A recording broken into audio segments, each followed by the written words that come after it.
નમસ્તે સારસ્વત મિત્રો, આપ સૌનું આ કાર્યક્રમમાં ફરીને સ્વાગત છે. NCERT અનુસાર ધોરણ 9માં જૂન 2018થી ગણિતનું જે નવું પાઠ્યપુસ્તક અમલમાં આવ્યું છે એનું પ્રકરણ નંબર 8 ચતુષ્કોણ ઉપર આપણે ચર્ચા કરી રહ્યા છીએ.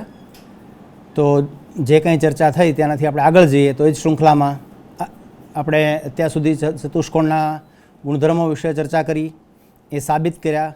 હવે એ જ ગુણધર્મોનો ઉપયોગ કરી અને દાખલા ગણીએ. થોડા દાખલા છે, આપણે એની ગણતરી કરી જોઈએ અને પછી બીજા ગુણધર્મો વિશે પણ આગળ જોશું. કે સમાંતર બાજુ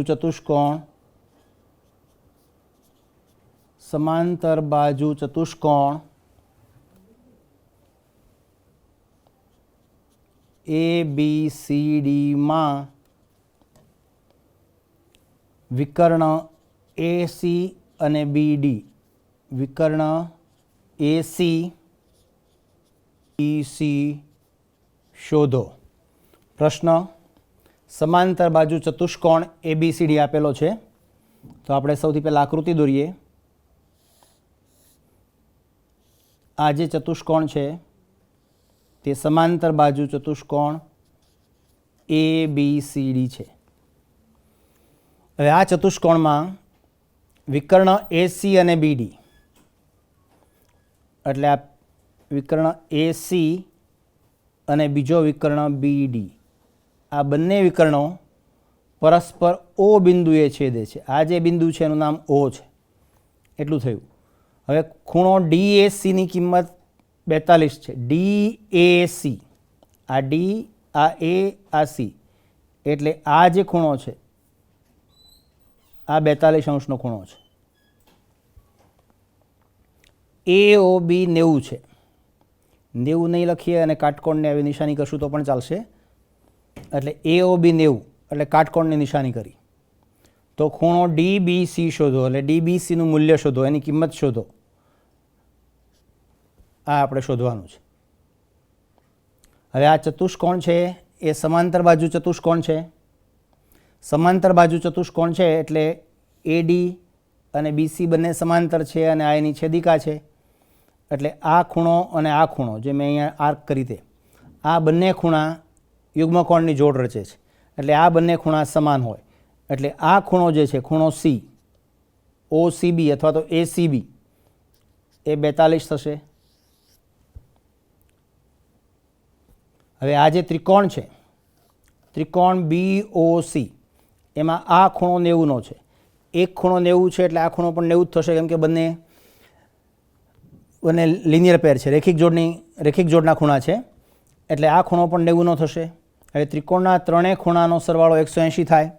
એમાં એક આ 90 થઈ ગયો, આ બીજો 42 થયો, એટલે આ ત્રીજો બાકી રહ્યો. તો હવે આપણે આના સ્ટેપ લખીએ કે ખૂણો ACB બરાબર ખૂણો DAB, કારણ યુગ્મ કોણ. AD અને BC સમાંતર છે, એનાથી બને છે. AD BC સમાંતર અને છેદિકા AC.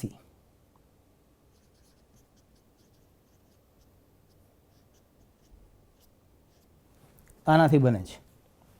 હવે આગળ જોઈએ. ખૂણો BOC પણ 90, ખૂણો BOC બરાબર 90, કારણ કે રેખિક જોડના ખૂણા. વધારે નહીં લખતા, રેખિક જોડના ખૂણા એટલું લખીએ. હમણાં મેં વાત કરી તેમ આ જે ત્રિકોણ છે, હું જેને શેડિંગ કરું છું, ત્રિકોણ OBC, આ ત્રિકોણ ઉપર આપણે કોન્સન્ટ્રેટ કરીએ છીએ. તો આ ત્રિકોણ OBCમાં ત્રણેય ખૂણાનો સરવાળો 180, એટલે ખૂણો AOB COB વત્તા ખૂણો OBC વત્તા ખૂણો OCB બરાબર 180. આ આકૃતિ અનુસાર આ ખૂણો O, આ ખૂણો B અને આ ખૂણો C, એટલે O વત્તા B વત્તા C બરાબર 180. વચ્ચેનો લેટર જોઈએ, O વત્તા B વત્તા C બરાબર 180. હવે O ઉપર જે ખૂણો બને છે તેનું મૂલ્ય 90° છે. B ઉપરનો જે ખૂણો છે OBC એ આપણે શોધવાનો છે. અને C ઉપર જે ખૂણો બન્યો યુગ્મકોણની જોડ, અહીંયા જે C ઉપર જે ખૂણો બને છે તે 42 છે, એટલે 42 બરાબર 180. 90 વત્તા 42 એટલે 132. 132 વત્તા ખૂણો OBC બરાબર 180. 132ને આપણે પેલી સાઈડ લઈ જઈએ તો ખૂણો OBC બરાબર 180 ઓછા 132 એટલે 48. આનું મૂલ્ય આવ્યું 48. ખૂણો OBC 48. એ આપણો પ્રશ્ન આ છે, આપણી આકૃતિ આ છે. ખૂણો DBC પૂછો છે. હવે OBC બોલો કે DBC બોલો, બંને એક જ ખૂણા છે, કેમ કે DOB સમરેખ બિંદુ છે અને બીની એક જ સાઈડ આવેલા છે. એટલે ખૂણો DBC બોલો કે OBC બોલો, બંને એક જ છે.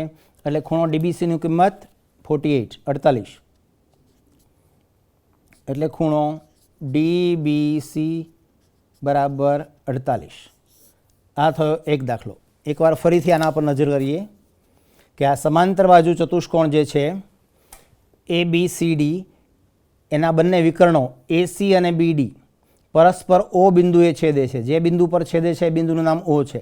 હવે DAC 42, DAC એટલે આ જે ખૂણો છે અહીંયા, આ 42° ખૂણો છે. અને AOB 90 છે, આ ખૂણો AOB 90.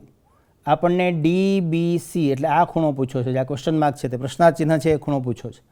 હવે સીધી રીતે જોઈએ તો આવી રીતે આમ Z બને એટલે અલ્ટરનેટ એંગલ છે, યુગ્મકોણ છે. એટલે આ 42, આ 42, આ 90 થયો. 90 વત્તા 42 એટલે 132. ટોટલ ટ્રાયેંગલના ત્રણેય ખૂણાને પ્લસ કરીએ તો 180 થાય, 180 થાય. એમાં 90 વત્તા 42 એટલે 132 થઈ ગયા. તો 180 ઓછા 132 એટલે 48. તો આ જે પ્રશ્નાર્થ ચિહ્ન છે, જે ખૂણો શોધવાનો છે, તેનું કિંમત આવી 48. એના બધા સ્ટેપ આપણે આગળ પાછળ કરેલા છે. આ એના સ્ટેપ. હવે ત્યાર પછી આપણે બીજો એક દાખલો લઈએ, જે દાખલો છે સમલંબ ચતુષ્કોણનો. સમલંબ ચતુષ્કોણ માટે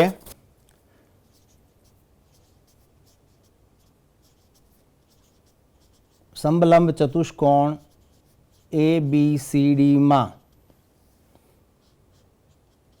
AB અને DC સમાંતર છે. ખૂણો A અને ખૂણો B બંને સમાન છે, જેનું મૂલ્ય છે 45. ખૂણો C અને ખૂણો D શોધો. આ છે પ્રશ્ન. હવે સમલંબ ચતુષ્કોણ એટલે આ રીતે આ સમલંબ ચતુષ્કોણ છે, જેનું નામ છે ABCD. ઘડિયાળની દિશામાં મેં નામ આપ્યું, ક્લોકવાઇઝ. નામ આપ્યા પછી ચેક કરીએ કે આપણું બરાબર છે કે નહીં. તો AB અને DC સમાંતર, તો આપણી આકૃતિમાં AB અને DC સમાંતર, આ બરાબર છે. હવે ખૂણો A છે એ 45નો છે, તો ખૂણો A 45. ખૂણો B પણ 45નો છે, તો ખૂણો B 45. બાકીના બે ખૂણા D અને C શોધવાના છે. હવે આ જે બંને ખૂણા છે એ અંતઃકોણની જોડ છે, કેમ કે આ બે રેખાઓ સમાંતર છે અને આ તેની છેદિકા છે. એટલે A વત્તા D બરાબર 180, અંતઃકોણની જોડ. ખૂણો A વત્તા ખૂણો D બરાબર 180, કારણ અંતઃકોણની જોડ.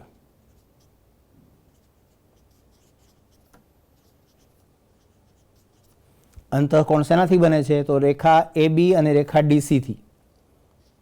એટલે AB સમાંતર DC અને આ તેની છેદિકા AD છે.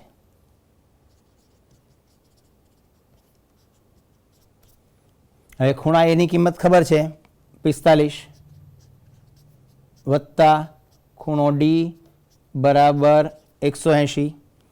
45ને હું પેલી સાઈડ લઈ જાઉં તો ખૂણો D બરાબર 180 ઓછા 45 એટલે ખૂણો ડી બરાબર 135. આ ખૂણા ડીની કિંમત આવી. એ જ રીતે બી અને સી પણ અંતઃકોણની જોડ છે. આની આ 45 છે એટલે આ પણ 135 જ થશે.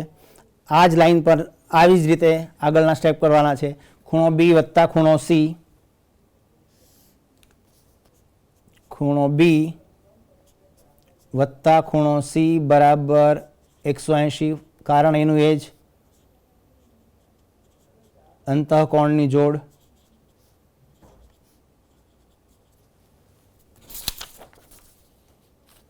બી અને સી છે તે અંતઃકોણની જોડ છે. રેખા એ બી અને રેખા ડીસી સમાંતર છે અને બીસી એની છેદિકા છે.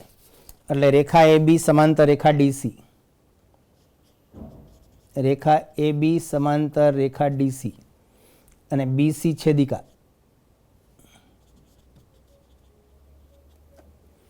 ખૂણા બીની કિંમત આપણને ખબર છે 45, એટલે 45 વત્તા ખૂણો સી બરાબર 180,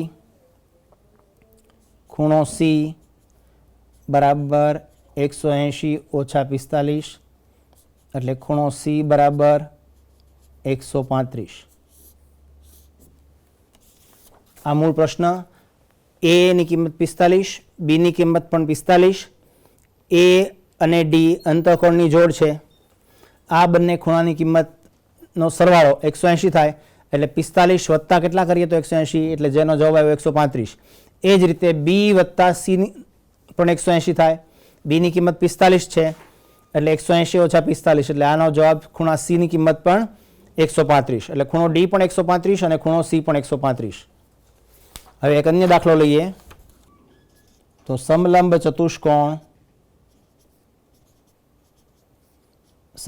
ચતુષ્કોણ એ બી સી ડીમાં એ બી અને સી ડી સમાંતર છે.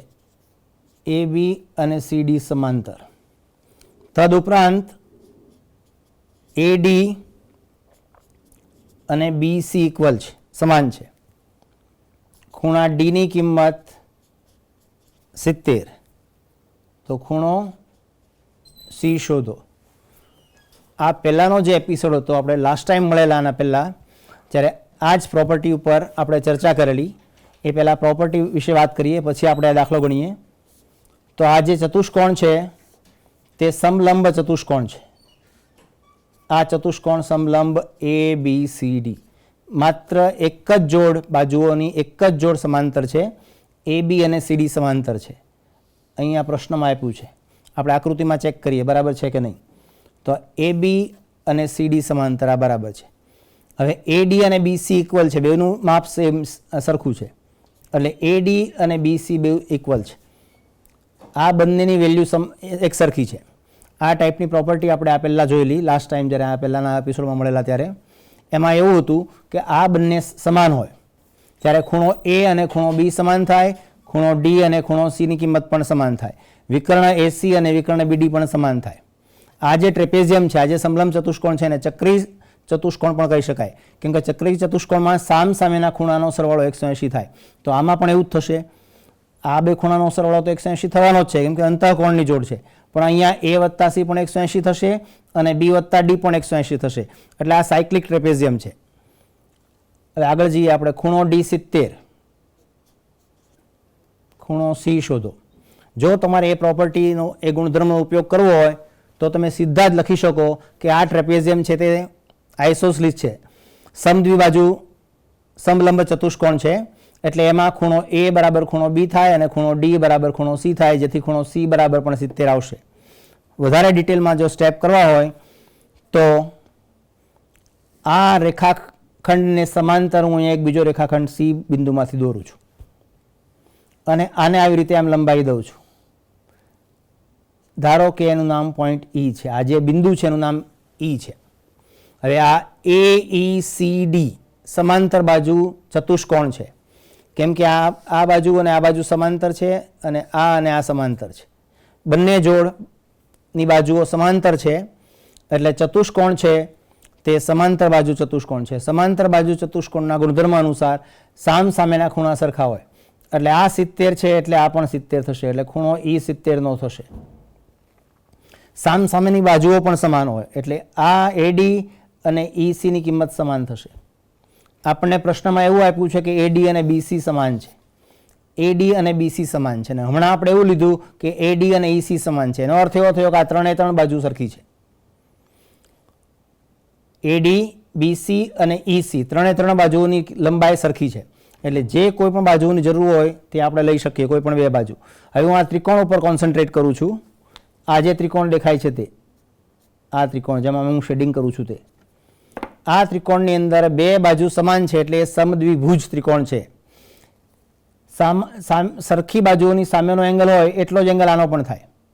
આ બાજુની સામેનો ખૂણો 70 અંશનો છે એટલે એની જેટલી જ બાજુ છે બીજી તો એની સામેનો ખૂણો પણ 70 થશે. હવે આ બંને ખૂણા રેખિક જોડના ખૂણા છે એટલે આ બેનો સરવાળો કરીએ તો 180 થાય એટલે 110 થાય. આ બંને રેખિક જોડના ખૂણા છે એટલે એ વત્તા ડી કરીએ તો 180 થાય એટલે એ પણ 110 થશે. એ જ રીતે આ પણ બંને રેખિક જોડના ખૂણા છે. આ 110 થયું એટલે આ 70 થશે. એટલે આપણો ફાઇનલી જવાબ આવ્યો 70. આજે ચર્ચા કરી તે લખ્યું કાંઈ નથી, આપણે માત્ર ચર્ચા કરી, લખવાનું બધું જ બાકી છે. એટલે જો પેલી પ્રોપર્ટીનો ઉપયોગ કરવો હોય કે ભાઈ સમદ્વિભુજ સમલંબ ચતુષ્કોણ છે જેમાં એ બી અને ડીસી સમાંતર છે એટલે ખૂણો એ બરાબર ખૂણો બી અને ખૂણો ડી બરાબર ખૂણો સી, જેથી ખૂણો સી બરાબર 70 એટલે ખૂણા સીની કિંમત પણ 70 આવશે. અને વધારે વિગતવાર જો કરવું હોય તો અમે દર્શાવ્યું તે રીતે આપણે પ્રોપર્ટીનો ઉપયોગ કરીએ ગુણધર્મ અનુસાર. એનો ગુણધર્મ છે ટ્રેપેઝિયમનો સમલંબ ચતુષ્કોણ, સમદ્વિભુજ સમલંબ ચતુષ્કોણ. ગુણધર્મ અનુસાર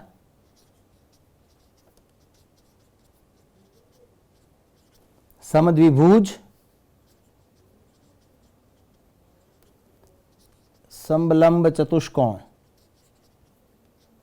એ બી સી ડી માં એ બી સમાંતર સી ડી આપ્યું છે. તદુપરાંત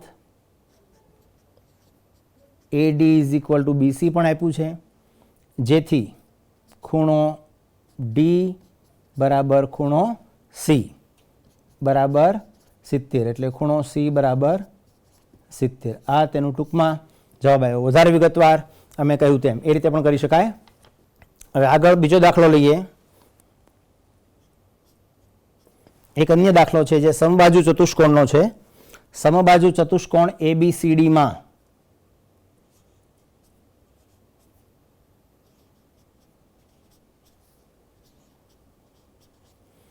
સમબાજુ ચતુષ્કોણ ABCDમાં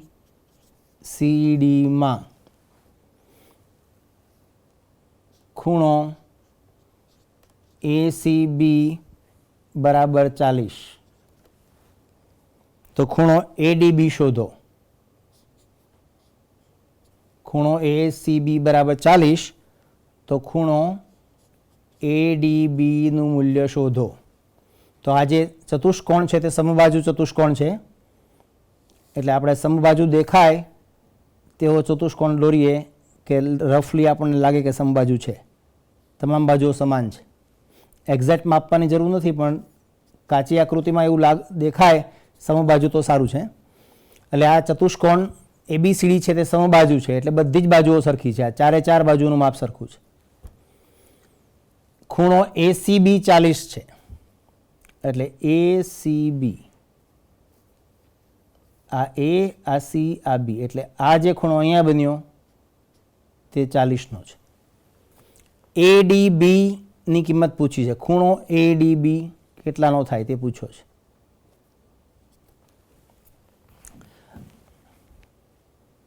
હવે સમબાજુ ચતુષ્કોણ હોય એટલે આ વિકર્ણ છે તે એકબીજાને લંબ હોય એટલે અહીંયા રાઈટ એંગલ બને. તમામે તમામ ચારે ચાર ખૂણા 90 અંશના છે. બધા ખૂણા 90 અંશના છે. હવે આ ખૂણો 40નો છે એટલે આ પણ 40નો થાય. કેમ કે સમબાજુ ચતુષ્કોણના વિકર્ણો હોય તે ખૂણાને પણ દુભાગે, ખૂણાને પણ બે ભાગે. એટલે આ 40 છે એટલે આ 40 થશે. આખો ખૂણો જોઈએ તો 80નો ખૂણો થયો. આ ખૂણો ડી અને ખૂણો સી આ બંને બાજુબાજુના ખૂણા છે, સમાંતર બાજુ ચતુષ્કોણના, એટલે બંને પૂરક કોણ છે કેમ કે અંતઃકોણની જોડ રચે.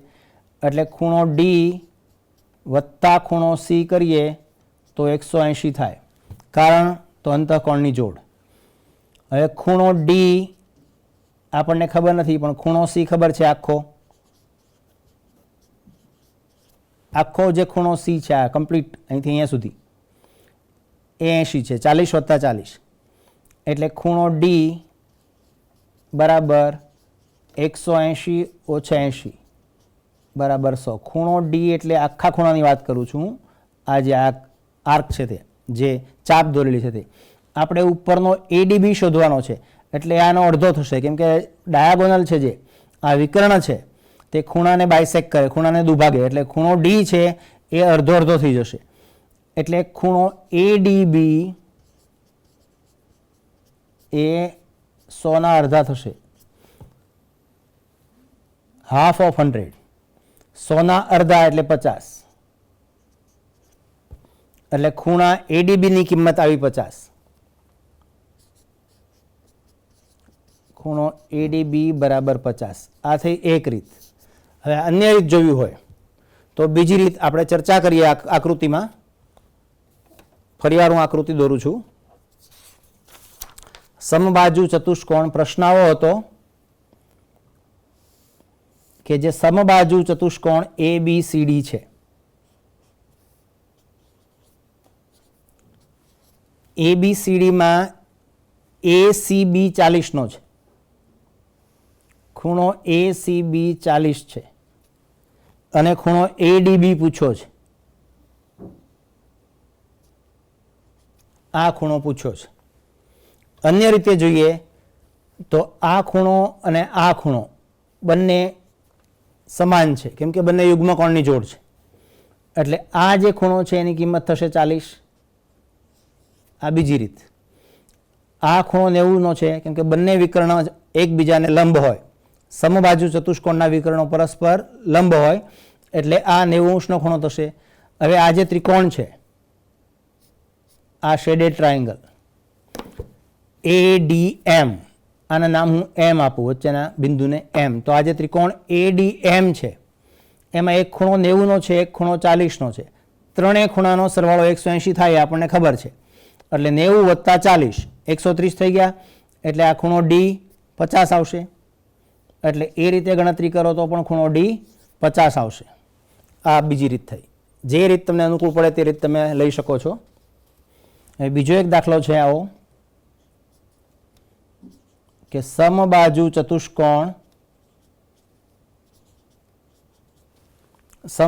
ચતુષ્કોણ ABCD માં ડી માંથી AB પર દોરેલ વેધ, ડી માંથી AB પર દોરેલ વેધ AB ને દુભાગે છે.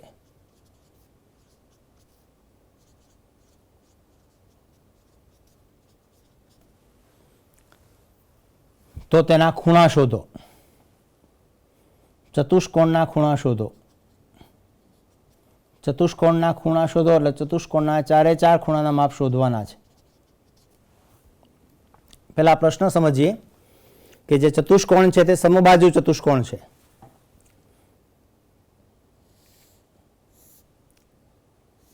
આ ચતુષ્કોણ સમબાજુ ચતુષ્કોણ ABCD, ABCD, clockwise anti clockwise જે રીતે અનુકૂળ પડે તે રીતે નામ આપો. મેં અહીંયા આમ નામ આપ્યા છે, આગળ આપણે વાંચીએ. કેમ કે ડીમાંથી વેધ દોરેલ છે તો આપણે આકૃતિમાં જરા સરળતા રહે, એટલે ડી અહીંયા લીધું છે. તો ડીમાંથી AB ઉપર વેધ દોરેલ છે. વેધ એટલે સીધો લાઇન સેગમેન્ટ કે જે 90° ખૂણો બનાવે એને વેધ કહેવાય, લંબ. એટલે ડીમાંથી AB ઉપર વેધ છે જે AB ને દુભાગે છે. આ એ બીના બે સરખા ભાગ કરે, દુભાગે એટલે બે સરખા ભાગ કરે, એટલે આ અને આ સમાન છે. આકૃતિમાં કદાચ અસમાન દેખાતું હશે પણ આપણે એને સમાન સમજવાનું છે. સમબાજુ ચતુષ્કોણમાં ડી માંથી, આ બિંદુ ડી માંથી એ બી ઉપર વેધ દોરેલ છે. બિંદુ ડી માંથી એ બી ઉપર વેધ દોરેલ છે અને આ જે વેધ છે તે એ બીને દુભાગે છે, એટલે એ બીના બે સરખા ભાગ કરે છે. એને નામ હું એમ આપું. આ ડીએમ એ વેધ છે. વેધનો અર્થ કે 90° ખૂણો બનાવે. તદુપરાંત આને દુભાગે છે. એટલી વિગત આપણને આપી છે. હવે બીજું એવું પૂછ્યું છે કે ચતુષ્કોણના ચારે ચાર ખૂણાઓ શોધો, એટલે ખૂણો એ, ખૂણો બી, ખૂણો સી અને આ ખૂણો ડી આખો, એની કિંમત શોધવાની છે. પહેલાં આપણે ચર્ચા કરીએ પછી લખશું. હું આ ડીને બી સાથે આવી રીતે જોઈન્ટ કરું, અથવા તો આકૃતિ ફરીવાર કરું છું કેમ કે આકૃતિમાં આ સમાન નથી દેખાતું. આ એ એમ અને એમ બી સમાન હોવું જોઈએ, તો આવી રીતે જાઉં છું કે આ એ પછી એમ અને પછી બી લગભગ સમાન દેખાય એવી રીતે આકૃતિ દોરું છું. એ એમ બી.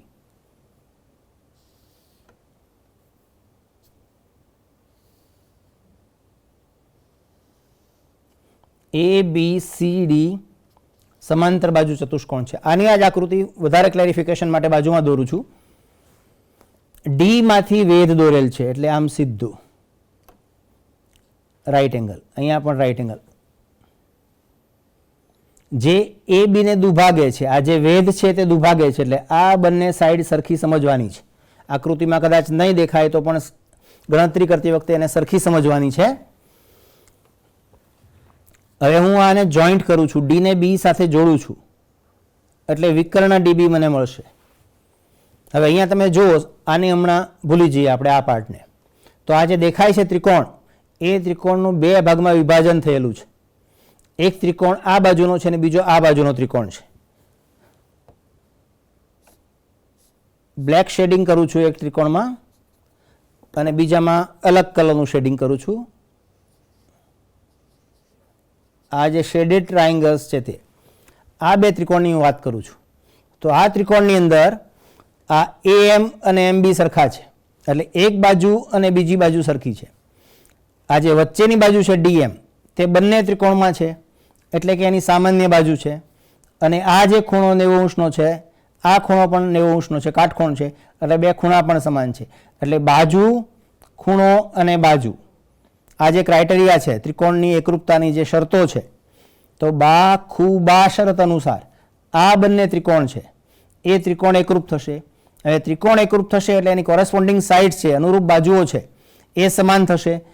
એટલે ડીએ અને ડીબી આ બંને કોરસ્પોન્ડિંગ સાઇડ થશે ત્રિકોણની, એટલે ડીએ અને ડીબી સમાન થશે.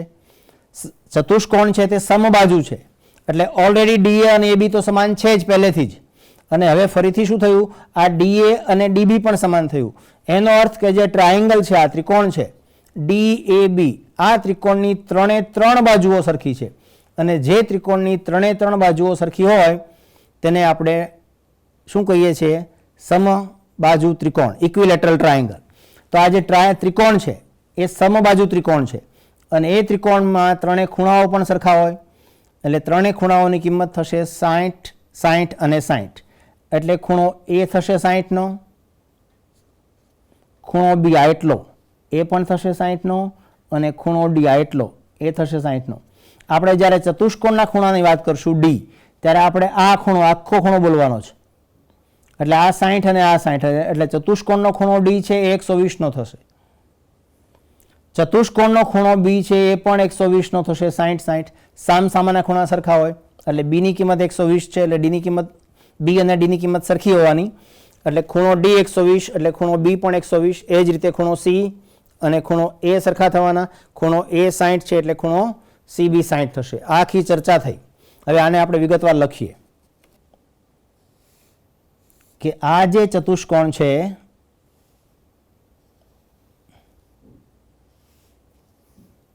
આ ચતુષ્કોણ એ બી સી ડી, ડી માંથી એ બી પર દોરેલો લંબ એ બી ને દુભાગે છે. હવે હું આમ કરું છું, દુભાગે છે એટલે આ બંને સરખું છે. આ એક ત્રિકોણ ને આ બીજો ત્રિકોણ બોલું છું, એટલે ત્રિકોણ DAM અને ત્રિકોણ DMB, આ બે ત્રિકોણ માટે આપણે ચર્ચા કરીએ છીએ. આ બે ત્રિકોણ આપણે અગાઉ જોઈ ગયા કે બાજુ ખૂણો બાજુ ક્રાઇટેરિયા લાગે છે, આ શરતનું પાલન થાય છે. એટલે સરળતા ખાતર અહીંયા લખી દઈએ કે બાજુ ખૂણો બાજુ. તો કઈ બે બાજુઓ સમાન છે? તો AM અને MB સમાન છે. AM અને MB સમાન છે. એનું કારણ M છે એ મધ્યબિંદુ છે, રેખાખંડ ABનું મધ્યબિંદુ છે. તો એ તમે કારણ અહીંયા લખી શકો કે M મધ્યબિંદુ. ના લખો તો પણ ચાલે. આગળ જઈએ. ખૂણો, કયો ખૂણો? આ ખૂણો અને આ ખૂણો, એટલે ખૂણો DMA અને ખૂણો DMB. ખૂણો DMA અને ખૂણો DMB, આ બંને ખૂણા સરખા છે. કારણ તો કાટકોણ. કાટકોણ. હજુ એક ત્રીજી બાજુ બાકી છે. આ બાખુબા શરત લખતા ફાવે એટલા માટે મેં આવું કર્યું છે, વર્ટિકલ લખ્યું છે. હજુ એક બાજુની વાત બાકી છે. તો કઈ બાજુ? જે DM છે તે. તો DM બરાબર DM સામાન્ય લાઈન સેગમેન્ટ છે, બંને ત્રિકોણમાં સામાન્ય છે. એટલે સામાન્ય બાજુ. સામાન્યનો અર્થ કે બંને બાજુ છે, બંને ત્રિકોણમાં કોમન છે. એટલે આ શરત અનુસાર બાખુબા પ્રમેય પ્રમાણે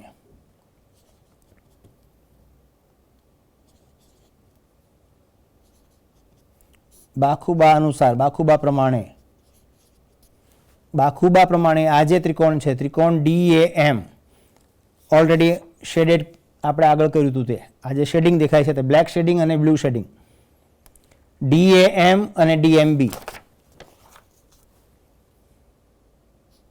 ત્રિકોણ DAM અને ત્રિકોણ DMB એકરૂપ છે. એની કોરસ્પોન્ડિંગ સાઇડ્સ સરખી છે, કોરસ્પોન્ડિંગ એંગલ સરખા છે, બધું સરખું છે. એટલે DA અને DB એની કોરસ્પોન્ડિંગ સાઇડ થશે.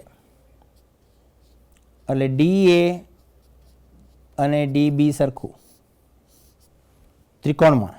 આ જે ત્રિકોણ છે એમાં DA અને DB સરખું. પણ જે ચતુષ્કોણ છે તો સમબાજુ ચતુષ્કોણ છે.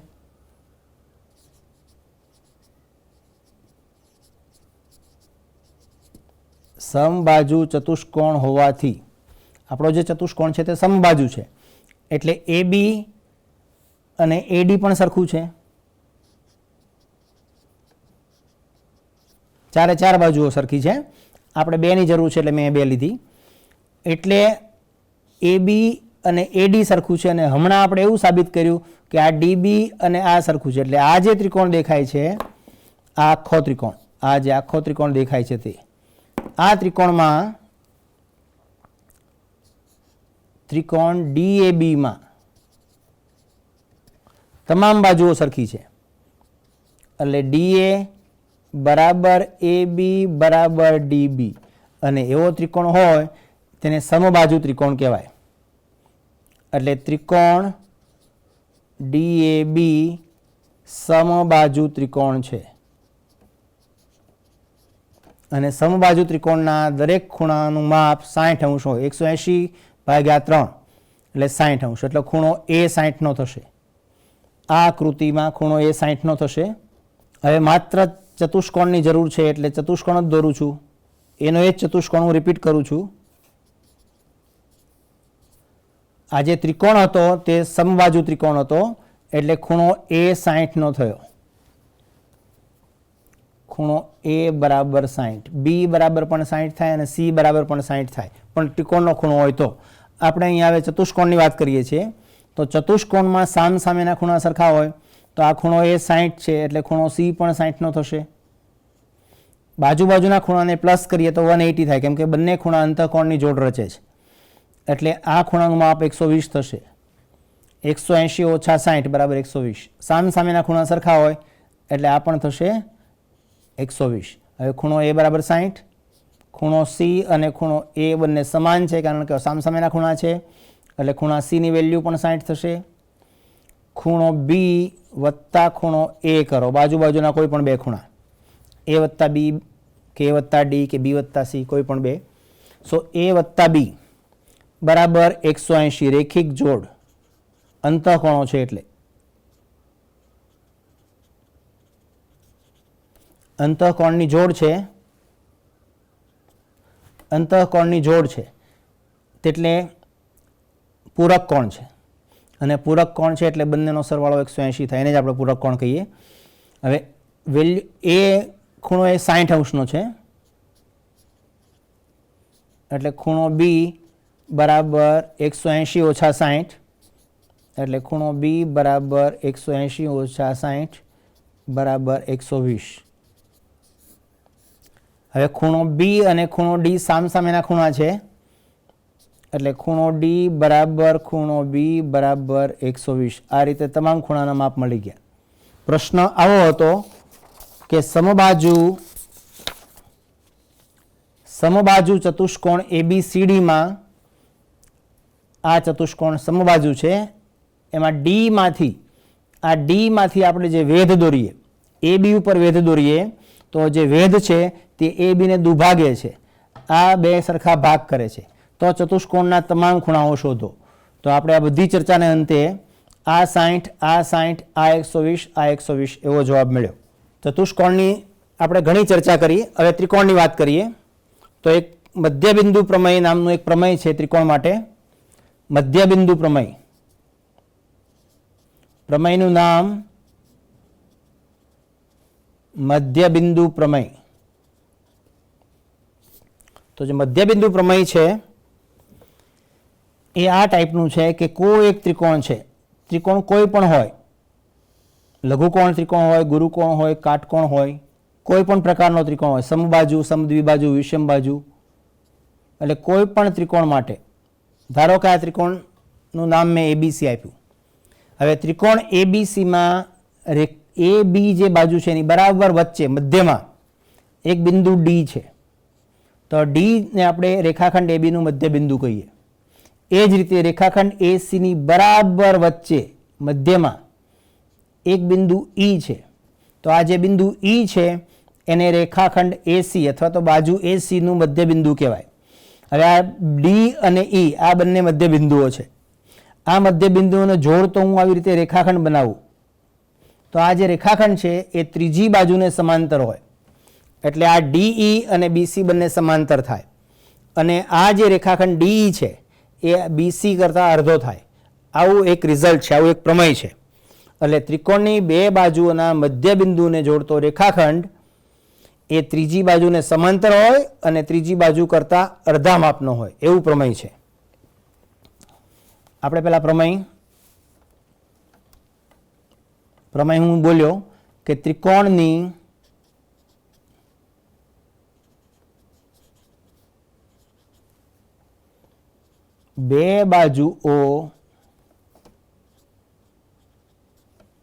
બે બાજુઓના મધ્યબિંદુને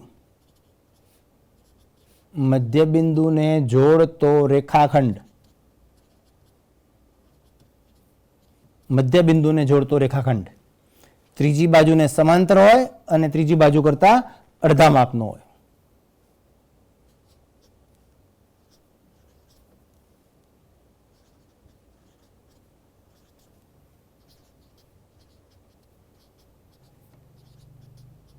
ત્રીજી બાજુનો સમાંતર હોય તથા ત્રીજી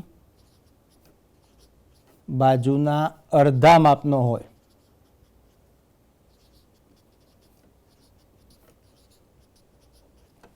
આ પ્રમેયનું સ્ટેટમેન્ટ છે કે ત્રિકોણની કોઈ પણ બે બાજુઓના મધ્યબિંદુને જોડતો રેખાખંડ એ જે ત્રીજી બાજુ છે તેને સમાંતર હોય એટલે આ બંને સમાંતર થશે અને આ જે રેખાખંડ DE છે આ ડીની લેન્થ એની લંબાઈ એ BCની લંબાઈ કરતાં અડધી થશે.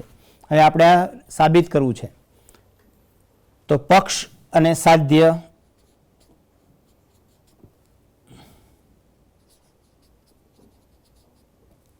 પક્ષ એટલે એવી વસ્તુ કે જે આપણને ખબર છે. તો ત્રિકોણ એબીસી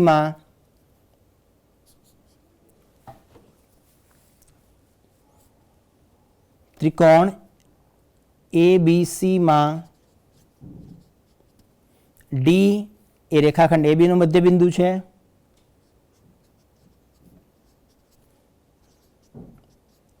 AB નું મધ્યબિંદુ D તથા AC નું મધ્યબિંદુ E છે. એટલું આપણને ખબર છે, બસ બીજું કંઈ જ ખબર નથી. સાબિત શું કરવું છે? તો બે વસ્તુ સાબિત કરવી છે. પહેલું કે જે DE છે એ BC ને સમાંતર છે, એટલે DE સમાંતર BC. અને બીજું શું સાબિત કરવું છે? સમાંતર અને અડધા માપનો હોય. આ જે રેખાખંડ છે તે સમાંતર પણ હોય અને અડધા માપનો હોય. તો જે DE છે એ BC કરતાં અડધો છે, એટલે DE બરાબર 1/2 BC, હાફ ઓફ BC. ફરીવાર આ રિઝલ્ટ વિશે ચર્ચા કરીએ. તો ત્રિકોણની બે બાજુઓના મધ્યબિંદુ, આપણે આકૃતિમાં એક બાજુ લીધી AB અને બીજી બાજુ લીધી AC, એટલે બે બાજુઓના જે મધ્યબિંદુઓ છે, બિંદુ D છે એ AB નું મધ્યબિંદુ છે અને E છે તે AC નું મધ્યબિંદુ છે. હવે એને જોડતો રેખાખંડ, મધ્યબિંદુને જોડતો રેખાખંડ, એટલે આ મધ્યબિંદુ અને આ મધ્યબિંદુને જોડતો રેખાખંડ એટલે રેખાખંડ DE. આ જે રેખાખંડ છે તે એ ત્રીજી બાજુને સમાંતર છે. ત્રીજી એટલે કઈ? જે બાકી રહી તે. AB અને AC ઓલરેડી આવી ગઈ, એના મધ્યબિંદુ લેવાઈ ગયા. તો ત્રીજી બાજુ એટલે આ જે આ બાકી રહી તે, આ રેખાખંડ આ BC.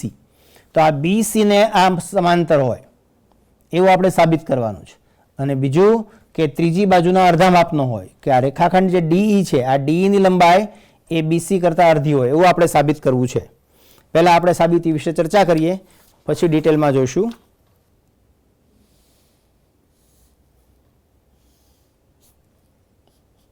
આ ત્રિકોણ ABC, AB નું મધ્યબિંદુ D અને આ AC નું મધ્યબિંદુ E. મધ્યબિંદુને જોડતો રેખાખંડ આ DE. આ રેખાખંડ DE મેં બનાવ્યો. હવે આપણે સાબિત કરવું છે કે આ DE છે BC ને પેરેલલ છે અને DE છે BC કરતાં અડધા માપનો છે. એટલે આ લાઇનને હું થોડી એક્સટેન્ડ કરું છું. આ DE ને આમ સીધી જ જવા દઉં છું, આવી રીતે. ક્યાં સુધી જવા દઈએ? કે આ DE જેટલું જ અંતર થાય એટલા જ અંતરે પોઈન્ટ F લઈએ. પોઈન્ટ F મેં એવા અંતર પર લીધું છે કે જેથી કરીને DE બરાબર EF થાય અને આ ત્રણે ત્રણ બિંદુઓ સમરેખ છે. હવે આ જે આકૃતિ છે એ આકૃતિમાં તમે જુઓ તો E જે બિંદુ છે એ AC નું મધ્યબિંદુ તો છે જ, તદુપરાંત DF નું મધ્યબિંદુ પણ થશે, કેમ કે DE અને EF સમાન છે. એટલે E બિંદુ AC નું અને DF નું બંનેનું મધ્યબિંદુ છે. એટલે કે આ AC અને આ DF બંને બિંદુ E માં દુભાગે છે, બાયસેક કરે છે, એકબીજાને અડધા કરે છે. એટલે આ જે ફિગર બનશે, આ જે મેં દોરી અહીંયાથી ADCF, આ સમાંતર બાજુ ચતુષ્કોણ થશે. કેમ કે જે ચતુષ્કોણના વિકર્ણો પરસ્પર દુભાગે તે ચતુષ્કોણ સમાંતર બાજુ ચતુષ્કોણ હોય. અહીંયા આ બંને વિકર્ણો એકબીજાને દુભાગે છે એટલે આ ADCF છે સમાંતર બાજુ ચતુષ્કોણ છે. હવે સમાંતર બાજુ ચતુષ્કોણના ગુણધર્મ અનુસાર એની સામસામી બાજુ સમાંતર પણ હોય અને સમાન પણ હોય. એટલે AD અને EC, આ FC, આ AD અને આ FC એ સમાંતર પણ છે અને સમાન પણ છે, એની લંબાઈ સમાન છે. હવે આપણને ખબર છે કે આ પોઈન્ટ D છે તે AB નું મધ્યબિંદુ છે, એટલે AD અને DB તો સમાન છે જ, એટલે આ ઉપરનું AD અને નીચેનું DB આ બંને સમાન છે. પણ હમણાં મેં એવું કીધું કે આ AD અને FC સમાન છે. એનો અર્થ એવો થયો કે આ ત્રણે ત્રણ સમાન છે. AD, DB અને FC ત્રણે ત્રણ સમાન છે. આપણે જે બેની જરૂર હોય તે રાખશું. એટલે હું આ બે લઉં છું કે DB અને FC સમાંતર પણ છે અને સમાન પણ છે. DB અને FC આ બંને બાજુઓ સમાન પણ છે અને સમાંતર પણ છે. એનો અર્થ એવો થયો કે DBCF છે એ પેરેલલોગ્રામ છે, એ સમાંતર બાજુ ચતુષ્કોણ છે.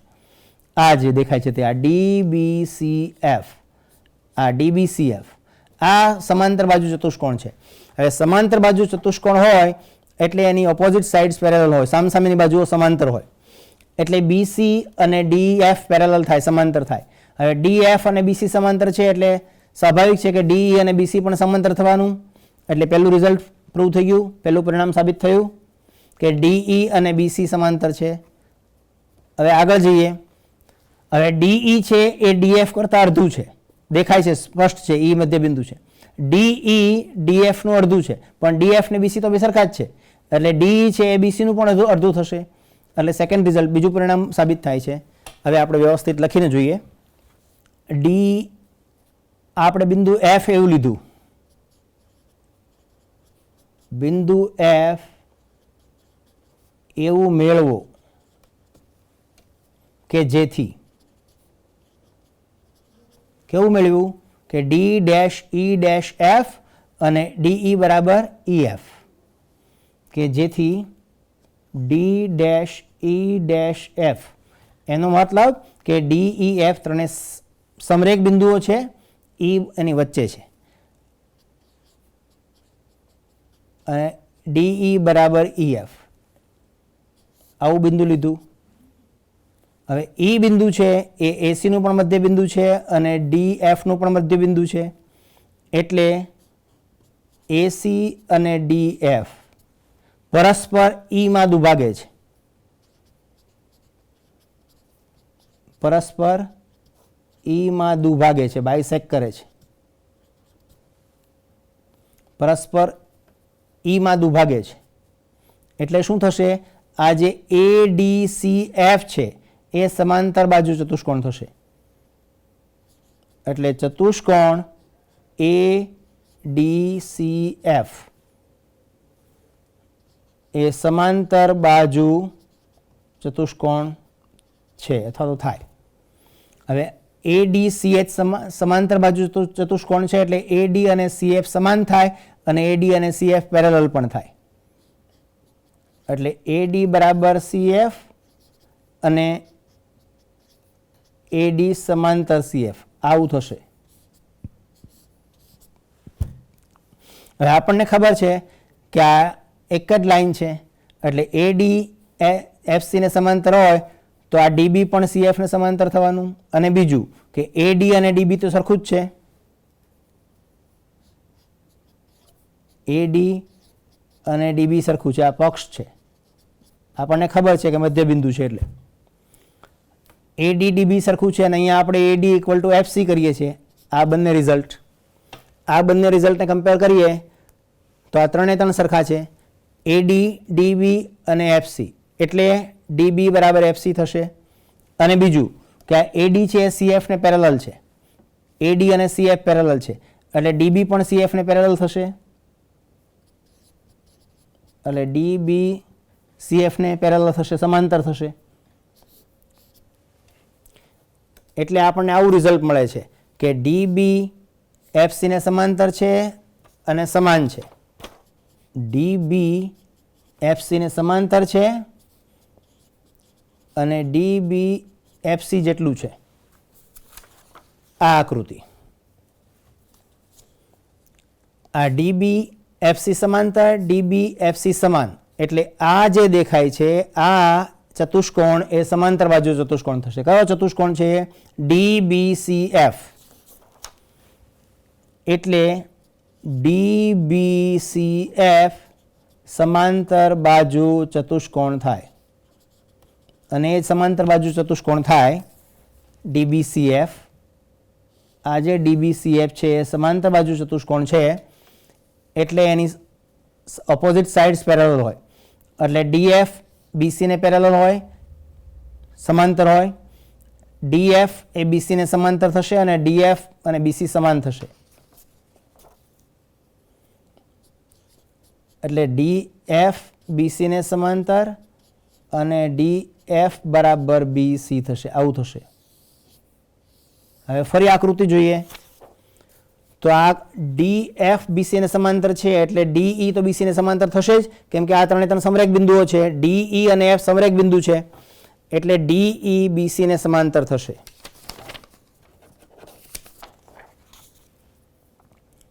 જેથી DE સમાંતર BC. બીજું ફરી આકૃતિ DE છે એ EF નું અડધું છે, આ DF નું અડધું છે કેમ કે E મધ્ય બિંદુ છે. આકૃતિમાં સ્પષ્ટ છે કે E મધ્ય બિંદુ છે, આપણે એવી રીતે લીધું છે. બિંદુ F ની રચના જ એવી કરી છે કે જેથી કરીને E છે એ DF નું મધ્ય બિંદુ થાય. એટલે બિંદુ E DF નું મધ્ય બિંદુ છે એટલે DE EF DF કરતાં અડધું થશે.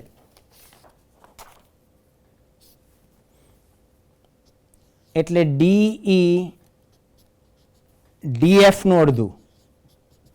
પણ આપણી પાસે અહીંયા આવું રિઝલ્ટ છે કે DF અને BC સરખા છે, તો જો DE DF નું અડધું હોય તો BC નું પણ અડધું જ થવાનું, કેમ કે DF અને BC તો સમાન છે. એટલે DE is equal two half of BC. આ હતું આ મધ્યબિંદુ પ્રમેય. મધ્યબિંદુ પ્રમેય આપણે આવી રીતે સાબિત કર્યું. મધ્યબિંદુ પ્રમેયનું જે સ્ટેટમેન્ટ, જેનું વિધાન છે આવું છે કે ત્રિકોણ ABCમાં અથવા તો કોઈ પણ ત્રિકોણમાં, ABC તો હું બોલ્યો, કોઈ પણ ત્રિકોણમાં ની બે બાજુઓના મધ્યબિંદુને જોડતો રેખાખંડ, આ એક બાજુ અને બીજી બાજુ, બીજી બાજુના મધ્યબિંદુને જોડતો રેખાખંડ એ ત્રીજી બાજુને એટલે આ બાજુને સમાંતર પણ હોય અને એના કરતાં અડધો પણ હોય. આ જે છે એ આના કરતાં અડધો, એટલે DF is half of BC. DE છે એ BC નો અડધો, એટલે DE BC નું અડધું. આ આપણે સાધ્ય એટલે સાબિત કરવાનું છે. અને પક્ષમાં એટલે આપણને શું ખબર છે કે માત્ર એટલી જ ખબર છે કે આ બંને મધ્યબિંદુ છે, એટલું પક્ષમાં લખ્યું. હવે સાબિતી, તો જે સાબિતી જે લાઈન પર ગયા તે હું રિપીટ કરું છું કે આ જે D અને E મધ્યબિંદુ છે, આ જ લાઈનમાં આમ સીધું આગળ વધીએ તો એક બિંદુ આપણને F અહીંયા એવું મળે. કેવું બિંદુ F મળે કે જેથી કરીને DE અને EF સરખા થાય. હવે આ F બિંદુ એવું આપણે મળ્યું, લીધું, સાબિત નથી કર્યું પણ આપણે મળ્યું, રચના કરી. તો આ જે DF અને AC છે બંનેનું મધ્યબિંદુ E એક જ છે. એનો અર્થ કે AC અને DF એકબીજાને દુભાગે છે, બિંદુ E માં દુભાગે. એટલે આ જે આકૃતિ બને છે, આ આકૃતિ ADCH એ ચતુષ્કોણ સમાંતર બાજુ ચતુષ્કોણ થશે, કેમ કે વિકર્ણો એકબીજાને દુભાગે. હવે આ ADCH-CF સમાંતર બાજુ ચતુષ્કોણ છે એટલે એની સામસામેની બાજુ સમાંતર પણ છે અને સરખી પણ છે. એટલે આ બે બાજુ સરખી છે, પણ આપણને ખબર છે કે આ D મધ્ય બિંદુ છે એટલે આ બંને સરખી છે. એટલે શોર્ટમાં ત્રણે ત્રણ સરખી છે. એટલે AD, DB અને FC સરખા છે અને પેરેલલ તો છે, સમાંતર તો છે જ. એટલે DB સમાંતર FC અને DB equal to FC. That means એનો અર્થ એવો થયો કે આ જે નીચેનું દેખાય છે DBCF એ સમાંતર બાજુ ચતુષ્કોણ છે અને આ DBCF સમાંતર બાજુ ચતુષ્કોણ છે એટલે એની આ ઓપોઝિટ સાઇડ જે સામસામેની બાજુઓ છે એ સમાંતર છે. એટલે DF અને BC સમાંતર થશે. હવે DEF ત્રણે સમરેખ બિંદુઓ છે એટલે DE પણ BC ને સમાંતર થશે. એટલે આ ફર્સ્ટ રિઝલ્ટ પ્રૂવ થયું. આ DE સમાંતર BC, આ પહેલું પરિણામ સાબિત થયું. હવે બીજું પરિણામ જે છે તે આ DE is equal two half of BC. DE બરાબર 1/2 BC. આ સાબિત કરવા માટે આપણે ફિગરમાં ક્લિયરલી દેખાય છે, ચોખ્ખું ખબર જ પડે છે કે E છે મધ્યબિંદુ છે એટલે DE DF નું અડધું, DE DF નું અડધું, આ DE છે તે DF નું અડધું. ઓકે, હવે DF અને BC સરખા જ છે. DF ની વેલ્યુ અને BC ની વેલ્યુ સમાન છે એટલે DF અને BC બેઉ સમાન છે એટલે DF ની જગ્યા પર આપણે BC લખ્યું એટલે DE બરાબર હાફ ઓફ BC. આ મધ્યબિંદુ પ્રમેય સાબિત થયું. મધ્યબિંદુ પ્રમેયની આપણે ચર્ચા કરી. હવે ફરી જ્યારે મળશું ત્યારે આગળના જે કંઈ પોઈન્ટ છે એના વિશે ચર્ચા કરશું. સમય હશે તો દાખલા વિશે ચર્ચા કરશું. અત્યારે બસ એટલું કરીને વિરમું છું. આપ સૌનો ખૂબ ખૂબ આભાર. ધન્યવાદ. Thank you.